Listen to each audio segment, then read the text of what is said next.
കൊടുമുടി കേരള മുസ്ലിം ജമാഅത്ത് കമ്മിറ്റി 2 ദിവസങ്ങളിലായി സംഘടിപ്പിച്ച തസ്കിയത്ത് ക്യാമ്പും ഇഫ്താർ സംഗമവും സമാപിച്ചു. കൊടുമുടി ബദ്രിയ സുന്നി മദ്രസയിൽ വെച്ച് നടന്ന ഇഫ്താർ സംഗമം മഹല്ല് ചെയർമാൻ PC മരക്കാരലി ഉദ്ഘാടനം ചെയ്തു.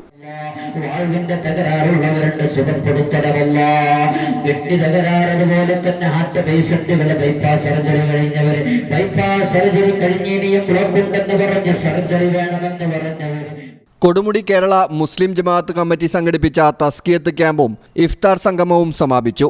2 ദിവസങ്ങളിലായി കൊടുമുടി ബദ്രിയ സുന്നി മദ്രസയിൽ വെച്ച് നടന്ന പരിപാടിയുടെ ഇഫ്താർ സംഗമം മഹല്ല് ചെയർമാൻ PC മരക്കാരലി ഉദ്ഘാടനം ചെയ്തു. PO മൂസകുട്ടി മൗലവി അധ്യക്ഷത വഹിച്ചു. സയ്യിദ് ഷിഹാബുദ്ദീൻ ബുഖാരി പ്രാർത്ഥനയ്ക്ക് നേതൃത്വം നൽകി. പൊതുപരീക്ഷയിൽ ഉന്നത മാർക്ക് നേടിയവർക്ക് ഉപഹാരം മഹല്ല് ചെയർമാൻ PC മരക്കാരലി നൽകി.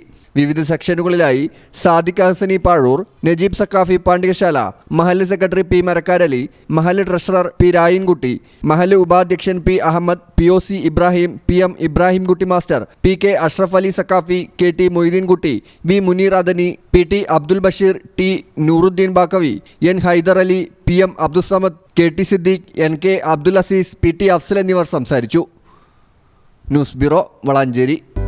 ഇനി എല്ലാ ആഘോഷങ്ങളും കവിതയിൽ നിന്നാകും. കവിത ഗോൾഡൻ ഡയമണ്ട്സ്.